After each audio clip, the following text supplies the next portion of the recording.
Good evening बच्चों। तो आज हम आप लोगों के लिए लेके आए हैं संस्कृत का मंदाकिनी वर्णम, अलस कथा और कर्मवीर कथा के ऑब्जेक्टिव, जो आपके संस्कृत में मतलब कि एग्जाम में आएंगे। ठीक है, चलिए देखते हैं।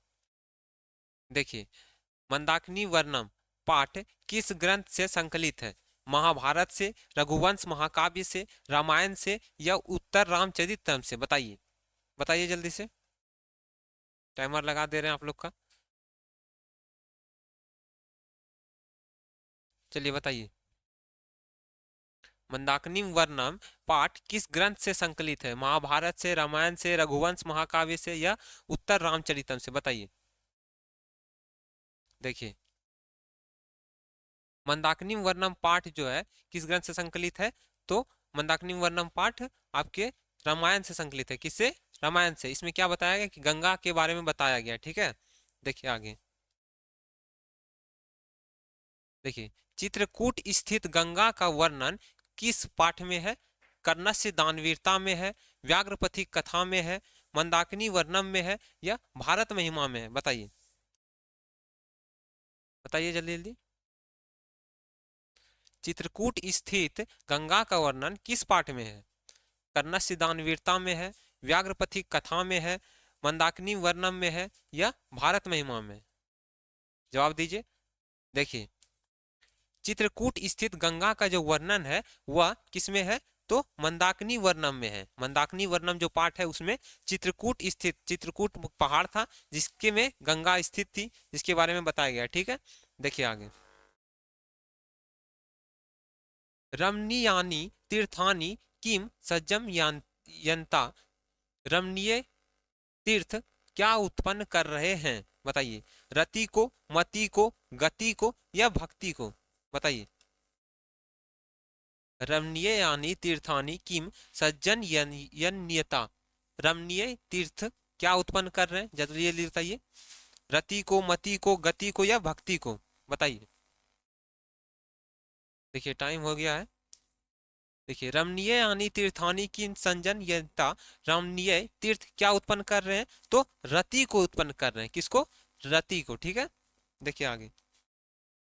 मंदाकिनी वर्णम, मंदाकिनी वर्णम पाठ रामायण के किस कांड से संबंधित है? बाल्य कांड से, अयोध्या कांड से, सुंदर कांड से या अरण्य कांड से?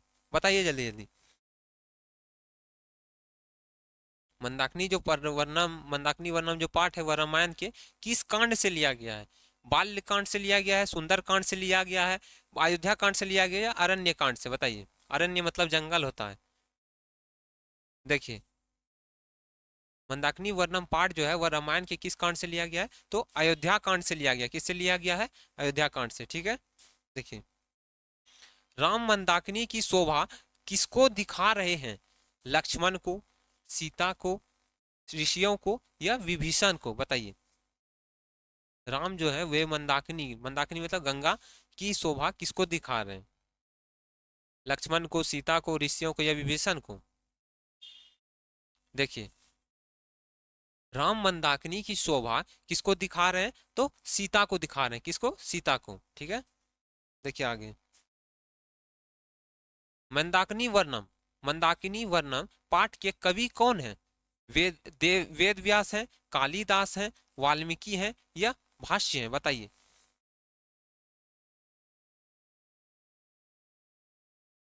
मंदाकिनी वर्णम पाठ के कवि कौन है?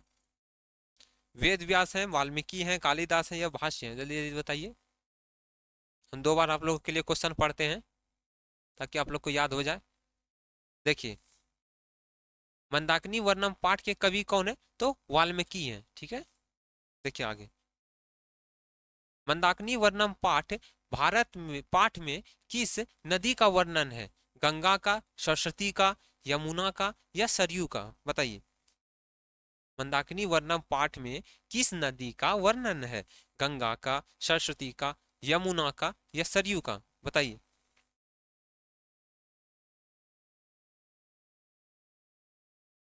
देखिए, मंदाकिनी वर्णम जो पाठ है उसमें किसका, किस नदी का वर्णन है? तो गंगा का वर्णन है। किस नदी का? गंगा का। देखिए, वाल्मीकि रामायण से कौन सा पाठ संकलित है? वाल्मीकि रामायण से कौन सा पाठ संकलित है? विश्व शांति, नीति श्लोका, कर्ण सिद्धांत वीरता या मंदाकिनी वर्णम? बताइए।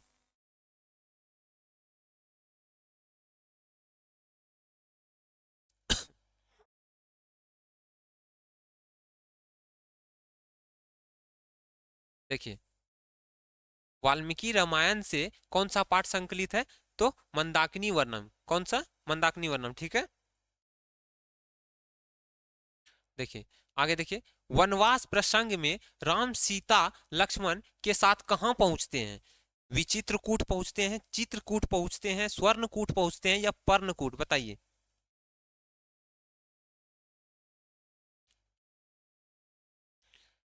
जल्दी जल्दी बताइए।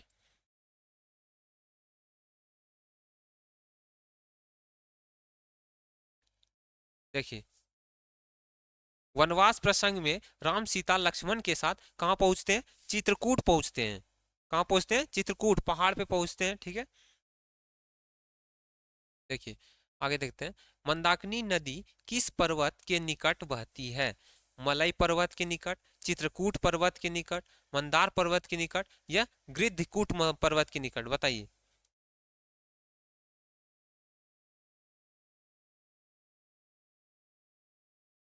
बताइए जल्दी से, टाइमर स्टार्ट है। देखिए, मंदाकिनी नदी किस पर्वत के निकट बहती है? तो चित्रकूट पर्वत के निकट बहती है मंदाकिनी। मंदाकिनी किसको बोलते हैं? गंगा नदी को बोलते हैं। और किस नदी, किस पर्वत के निकट बह रही है? तो चित्रकूट पर्वत के निकट बह रही है, ठीक है। देखिए आगे, मंदाकिनी का अर्थ क्या है? मंदाकिनी का अर्थ क्या है? गंगा नदी, सरस्वती नदी, यमुना नदी, सरयू नदी? बताइए। अभी बताए थे हम लोग, हम आप लोग को, ठीक है। देखिए,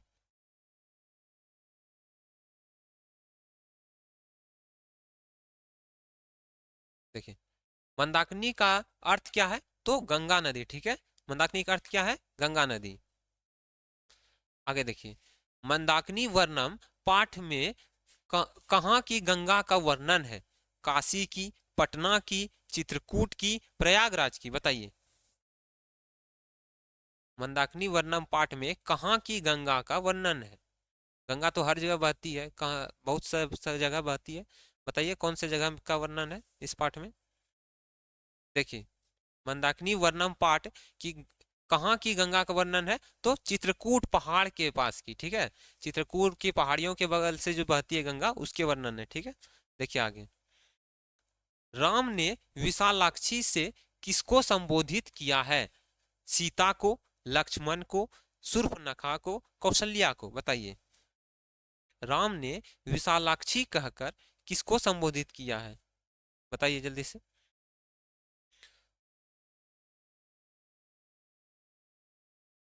देखिए, राम ने विशालाक्षी कहकर किसको संबोधित किया है? तो सीता को किया है, ठीक है।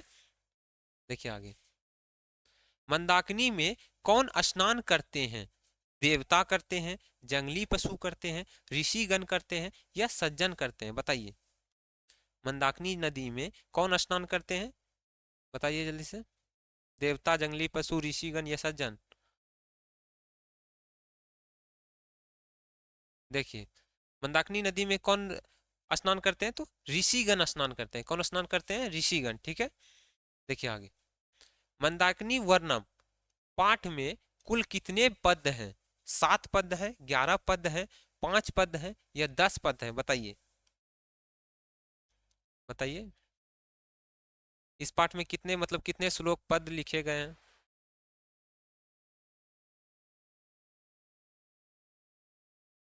देखिए, मंदाकिनी वर्णम पाठ में कुल कितने पद हैं? तो 10 पद हैं। कितने पद हैं? 10 पद हैं, ठीक है। देखिए आगे, मुनिया ऊर्ध्वा भाव नियमात डैश उपतिष्ठन्ते चंद्रमम राजानम आदित्यम अग्रिम? बताइए, रिक्त स्थान में क्या भरा गया? जल्दी जल्दी बताइए। मुन्या ऊर्ध्वा भाव नियमात डैश उपतिष्ठन्ते? जल्दी बताइए। रिक्त स्थान पर क्या भरा गया? जल्दी जल्दी बताइए। देखिए, मुन्य ऊर्ध्व भावम नियमात आदित्यम उपतिष्ठन्ते। क्या होगा? आदित्यम उपतिष्ठते, ठीक है। देखिए आगे, पतिरेव गति, देखिए ये आलस कथा का अब आ गया, ठीक है, देखिए जल्दी जल्दी। पतिरेव गति बाला नाम जन्नी गति, बताइए डैश स्थान पर क्या भराएगा रिक्त स्थान में? अलसा नाम, वृद्धा नाम, स्त्री नाम या युवका नाम, बताइए।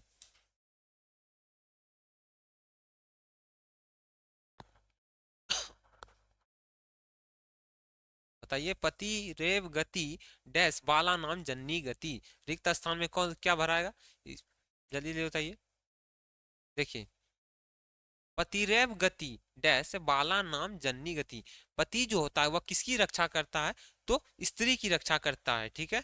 और जन्नी, जन्नी मतलब माता जो है अपने बालकों बालक का रक्षा करती है, ठीक है। देखिए आगे, को अपि तथा धार्मिको न अस्ति डैश कटैव अस्माना अस्माना प्राप्नोति, किसने कहा? बताइए यह जो उक्ति है यह किसने कहा है? पहले आलसी ने कहा है, दूसरे आलसी ने कहा है, तीसरे आलसी ने कहा है या फिर चौथे आलसी ने कहा है? बताइए। को अपि तथा धार्मिको न अस्ति कटैव अस्माना प्राप्नोति, किसने कहा? बताइए जल्दी से बताइए।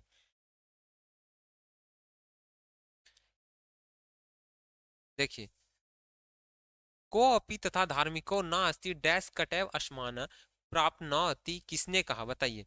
को अपि धार्मिको न अस्ति मतलब कोई ऐसा धार्मिक नहीं है जो हम लोगों को इसमें मतलब मोटे कपड़े से ढक दे, किसने कहा था? जल्दी जल्दी बताइए। देखिए यह किसने कहा? तो कहा था तो तीसरे आलसी ने कहा था, किसने कहा था? तीसरे आलसी ने।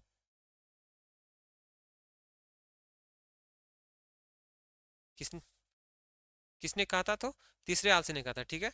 देखिए आगे, अलससाला में आग किसने लगाई? आलसियों ने लगाई, मंत्री वीरेश्वर ने लगाई, अलससाला के कर्मचारियों ने लगाई या विद्यापति ने लगाई? बताइए। अलससाला में आग किसने लगाई थी? बताइए जल्दी जल्दी।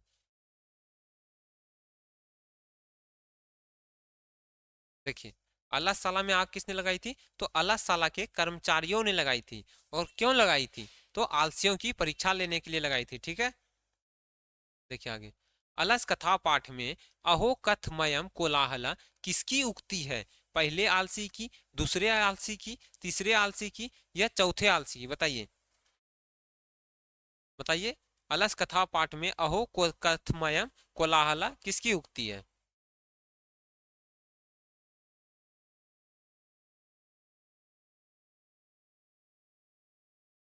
देखिए अलस कथा पाठ में अहो कथमयम कोलाहला, यह जो है यह पहले आलसी की उक्ति है, ठीक है, पहले आलसी ने कहा था। देखिए आगे, मैथिली भाषा के कवि कौन है? राजशेखर हैं, दामोदर गुप्त हैं, विद्यापति हैं या कालिदास हैं? बताइए मैथिली भाषा के कवि कौन हैं?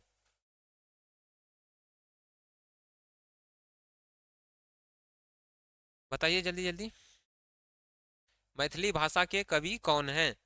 तो कौन है मैथिली भाषा के कवि? विद्यापति जी हैं, ठीक है।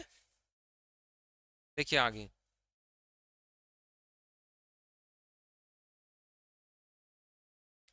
देखते हैं आगे, अलससाला में आग कब लगाई गई?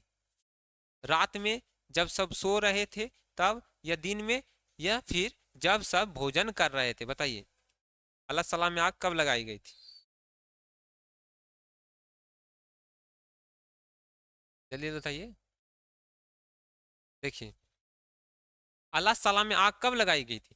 जब सब सो रहे थे तब लगाई गई थी। और क्यों लगाई गई थी? आलसियों की परीक्षा लेने के लिए लगाई गई थी, ठीक है। देखिए आगे, अलस कथा पाठ के रचनाकार कौन है? अलस कथा पाठ के रचनाकार कौन है? विद्यापति हैं, राजशेखर हैं, दामोदर गुप्त हैं या पिंगल हैं? बताइए बताइए जल्दी से। अलस कथा पाठ के रचनाकार कौन है? एक क्वेश्चन पहले भी बताए थे हम इसका, जल्दी बताइए। देखिए अलस कथा पाठ के रचनाकार कौन है? तो विद्यापति जी हैं। कौन है? विद्यापति। देखिए आगे, नीतिकार आलस्य को क्या मानते हैं? गुण मानते हैं, शत्रु मानते हैं, मित्र मानते हैं या धर्म मानते हैं? बताइए नीतिकार आलस्य को क्या मानते हैं?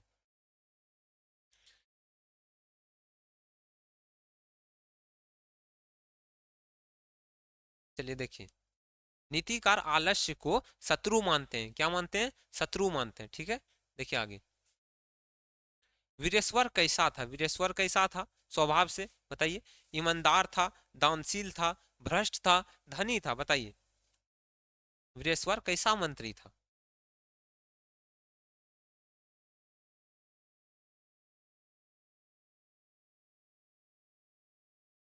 जल्दी जल्दी बताइए। देखिए, वीरेश्वर कैसा मंत्री था? तो वह दानशील मंत्री था। वह क्या करता था? दान पुण्य करते रहता था। ठीक है, देखिए आगे। वास्तविक आलसियों की संख्या कितनी थी? 5, 4, 6 या 3? बताइए, वास्तविक आलसियों की संख्या कितनी थी?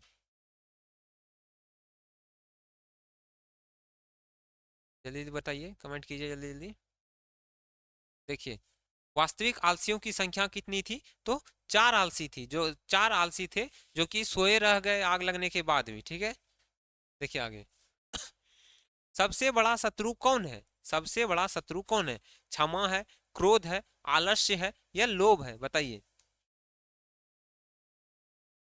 बताइए सबसे बड़ा शत्रु कौन है? क्षमा, आलस्य, क्रोध या लोभ? बताइए।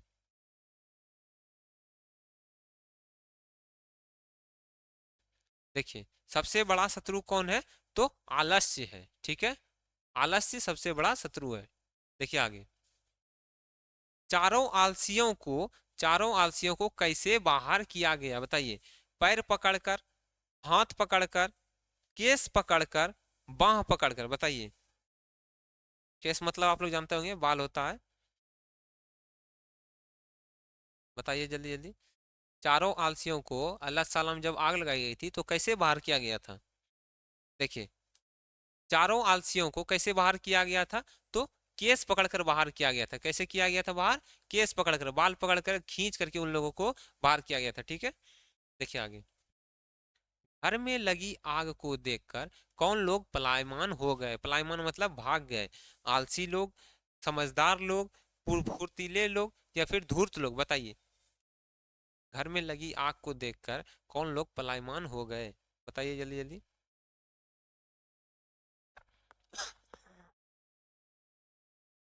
देखिए, घर में लगी आग को देखकर कौन पलायमान हो गए? तो धूर्त लोग पलायमान हो गए। कौन पलायमान हो गए? धूर्त लोग भाग गए। जो धूर्त थे, जो बनावटी आलस्य बनाकर बनाकर वहां लड़ा रहे थे आलसशाला में, वे लोग क्या हुए? भाग गए। ठीक है, देखिए आगे। अलस कथा अंतर्गत मिथिला में कौन से मंत्री थे? कौन मंत्री थे? तपेश्वर थे, भुवनेश्वर थे, महेश्वर थे या फिर वीरेश्वर थे? बताइए। अलस कथा के अंतर्गत मिथिला में कौन मंत्री थे जो दान पुण्य करते थे? बताइए। देखिए, अलस कथा के अंतर्गत जो मिथिला में मंत्री थे उनका नाम क्या था? तो वीरेश्वर नाम था। क्या नाम था? वीरेश्वर नाम था। ठीक है, क्या नाम था? वीरेश्वर नाम था। देखिए आगे। बनावटी आलस्य दिखाकर कौन भोजन ग्रहण करते थे? विद्वान, मूर्ख, जानकार या धूर्त? बताइए। बनावटी आलस्य दिखाकर मतलब जो आलसी नहीं थे वे भी आलसी बन करके वहां आ गए थे। ठीक है, बताइए जल्दी जल्दी। बनावटी आलस्य दिखाकर कौन भोजन ग्रहण करते थे? देखिए, बनावटी आलस्य दिखाकर भोजन कौन ग्रहण करते थे? तो धूर्त भोजन ग्रहण करते थे। कौन? धूर्त भोजन ग्रहण करते थे। देखिए आगे। स्थिति सौकर्य मूलाहि डैश के ना धावंती जनतवा, यह उक्ति किस पाठ से संकलित है? मतलब यह जो श्लोक है यह कहाँ से लिया गया है? अलस कथा से, संस्कृत साहित्य लेखिका से, व्याघ्रपथिक कथा से या पाटलिपुत्र वैभवम से? बताइए। स्त्री स्थिति सौकर्य मूलाहि डैश के ना धावंती जनतवा? बताइए। देखिए, स्थिति सौकर्य मूलाहि डैश के ना धावंती जनतवा, यह जो उक्ति है, यह जो पद है, इसको कहाँ से लिया गया है? तो अलस कथा पाठ से लिया गया है। ठीक है, देखिए आगे। अलस साला में आग क्यों लगाई गई? बताइए। अलसशाला में आग क्यों लगाई गई? आलसियों की परीक्षा करने के लिए, आल अलसशाला की संपत्ति हड़पने के लिए या फिर इनमें से कोई नहीं? बताइए जल्दी से।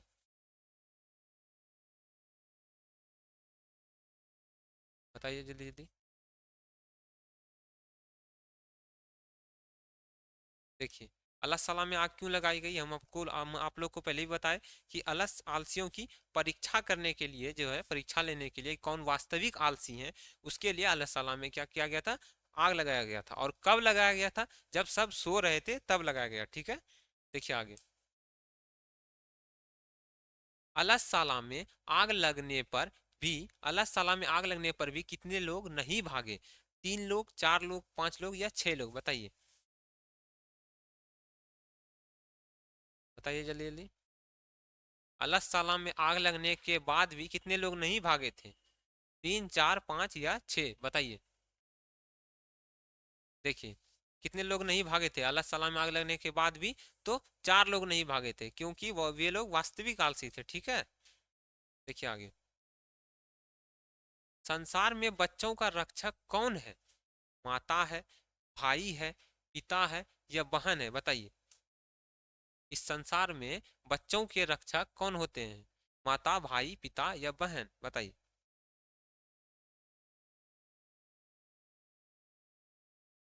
देखिए, संसार में बच्चों के रक्षक कौन है? तो माता है। देखिए, पद में क्या किया गया था, बाला नाम जननी गति, मतलब जननी, जननी मतलब माता जो है वह बच्चों की रक्षक होती है। और पिता किसके रक्षक होते हैं? तो स्त्री की, अपनी पत्नी के रक्षक होते हैं। ठीक है, देखिए आगे। अलस कथा पाठ किस ग्रंथ से संकलित है? कीर्तिलता, पुरुष परीक्षा, पन्नावली या कृति पताका? बताइए। अलस कथा पाठ किस ग्रंथ से संकलित है? बताइए जल्दी जल्दी। संकलित मतलब यह पाठ कहाँ से लिया गया है, ठीक है ना। देखिए, अलस कथा पाठ जो है वह पुरुष परीक्षा नामक ग्रंथ से लिया गया। किससे लिया गया है? पुरुष परीक्षा नामक ग्रंथ से। ठीक है, देखिए आगे। अलस कथा कैसी कथा है? बताइए। अलस कथा कैसी कथा है? बाल कथा कथा है, हास्य कथा है, धार्मिक कथा है या व्यंगात्मक कथा है? बताइए। अलस कथा कैसी कथा है? बताइए जल्दी जल्दी। देखिए, अलस कथा जो है, अलस कथा कैसी कथा है? तो व्यंगात्मक कथा है, व्यंगात्मक, व्यंग के रूप में इसको प्रस्तुत किया गया। ठीक है, देखिए आगे। मिथिला में वीरेश्वर कौन थे? मिथिला में वीरेश्वर कौन थे? मंत्री थे, सिपाही थे, राजा थे या दरबारी थे? बताइए, बताइए जल्दी जल्दी। मिथिला में वीरेश्वर कौन थे?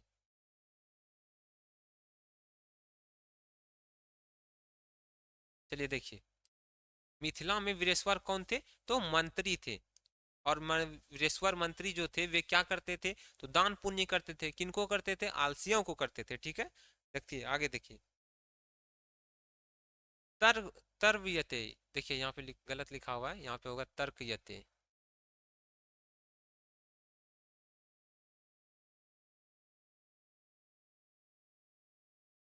तर्कयते यद अस्मिन गृहे अग्नि लग्नो अस्ति किस आलसी की उक्ति है? बताइए।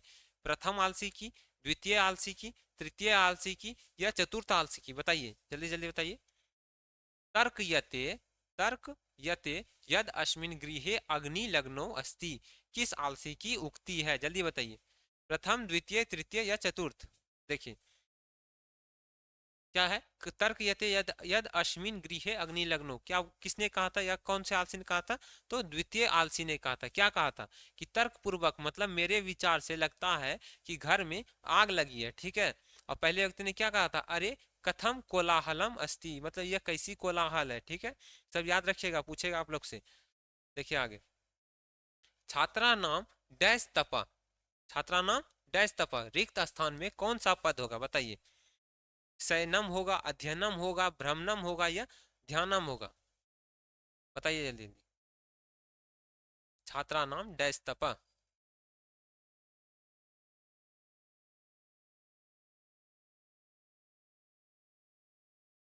देखिए, छात्रा नाम अध्ययनम तप, मतलब छात्रों के लिए जो तपस्या है वह क्या है? अध्ययन, उसका पढ़ाई ही, उसकी पढ़ाई ही उसके लिए अध्ययन तप है। ठीक है, तपस्या है। चलिए आगे देखते हैं।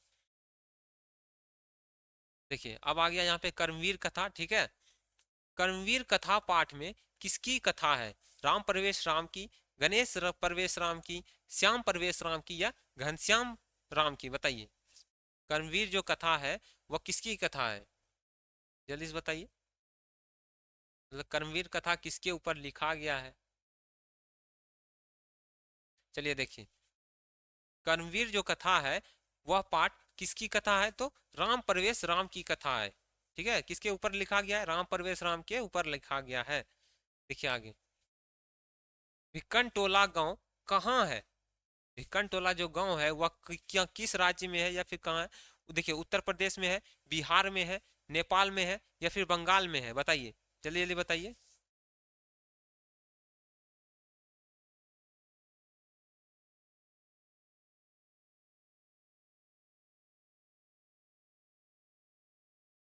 देखिए, भिक्कन टोला जो गांव है वह कहाँ है? आपके बिहार में है, बिहार में। और किस प्रांत में है? दुर्गम प्राय प्रांत में। कहाँ पे है? दुर्गम प्राय प्रांत में। ठीक है, देखिए आगे, राम परवेश राम ने उच्च विद्यालय में कौन सा स्थान प्राप्त किया? पांचवा, तीसरा, दूसरा, या पहला? बताइए। राम परवेश राम ने उच्च विद्यालय में कौन सा स्थान प्राप्त किया? पांचवा, दूसरा, तीसरा, या पहला? जल्दी जल्दी कमेंट कीजिए। देखिए, राम परवेश राम ने उच्च विद्यालय में कौन सा स्थान प्राप्त किया था? तो पहला स्थान प्राप्त किया था। ठीक है, देखिए आगे, लक्ष्मी किसके पास रहती है? लक्ष्मी मतलब कि धन किसके पास रहती है? परिश्रमी के पास, बुद्धिमान के पास, बांधव के पास, या साहित्यिक के पास? बताइए। लक्ष्मी धन किसके पास रहती है? जल्दी से बताइए।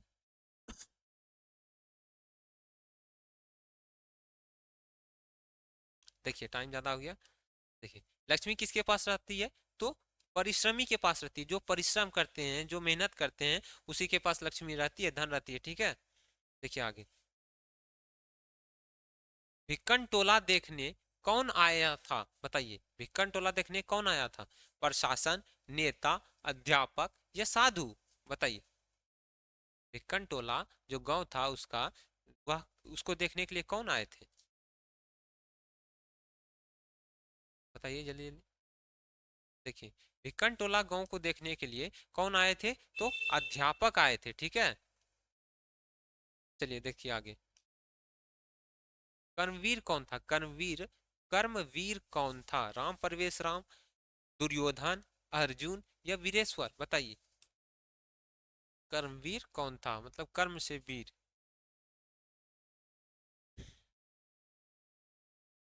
चलिए देखिए, कर्मवीर कौन था? राम परवेश राम था। ठीक है, देखिए आगे, दलित ग्रामवासी पुरुष की कथा कौन कौन है? बताइए। दलित ग्रामवासी पुरुष की कथा कौन सी है? कर्मवीर कथा है, अलस कथा है, व्याघ्रपथी कथा है, या विश्व शांति कथा है? बताइए। दलित मतलब गरीब। ठीक है,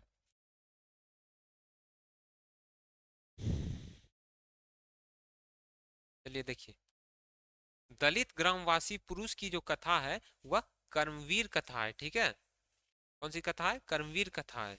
देखिए आगे, उद्योगिनम पुरुष सिंहम उपैति लक्ष्मी, यह उक्ति किस पाठ से संकलित है? बताइए, किस पाठ से संकलित है? कर्मवीर कथा से, व्याघ्रपथिक कथा से, भारतीय संस्कारा से, भारत महिमा से? बताइए, बताइए जल्दी से। उद्योगिनम पुरुषम सिंहम उपैति लक्ष्मी, बताइए।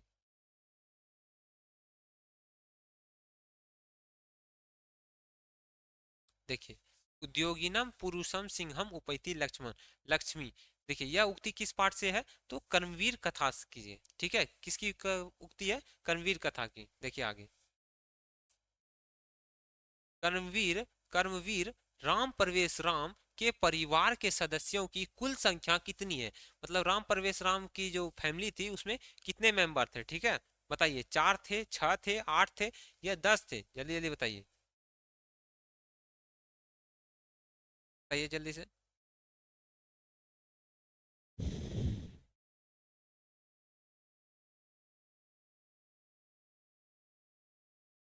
चलिए देखिए, कर्मवीर राम प्रवेश राम के परिवार के सदस्यों की कुल संख्या कितनी थी? 4 थी। ठीक है, देखिए आगे। राम प्रवेश राम को छात्रा नाम अध्ययनम तप का उपदेश किसने दिया था?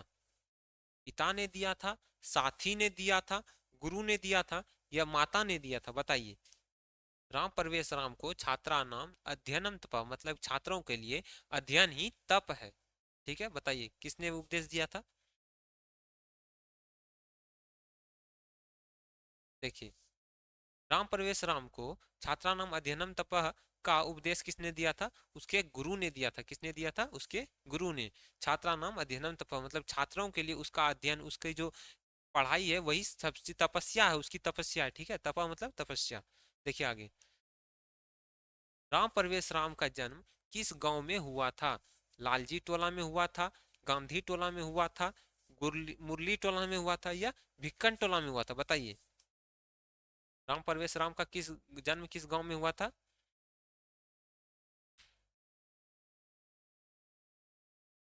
बताइए जल्दी जल्दी। देखिए, राम प्रवेश राम का जो जन्म है वह भिक्कन टोला में गांव में हुआ था, और यह किस राज्य में पड़ता है? तो बिहार राज्य में पड़ता है। ठीक है, देखिए आगे। राम प्रवेश राम किस परीक्षा में विश्वविद्यालय में प्रथम स्थान प्राप्त किया? बताइए। स्नातक में किया, अनर्थनातक में किया, स्नाकोत्तर में किया, या प्रवेशिका में किया? बताइए।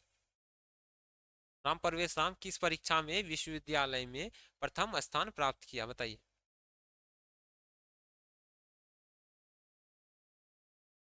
देखिए, राम प्रवेश राम किस परीक्षा में विश्वविद्यालय में प्रथम स्थान प्राप्त किया?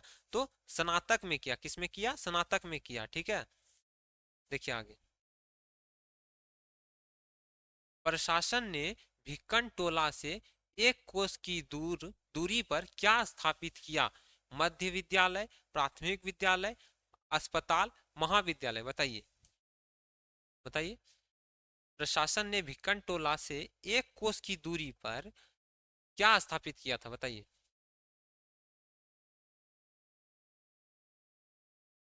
देखिए, क्या स्थापित किया था?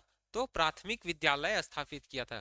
ठीक है, प्रशासन ने भिक्कन टोला से जो उसका गांव था उसे 1 कोस की दूरी पर प्राथमिक विद्यालय स्थापित किया था। ठीक है, देखिए आगे।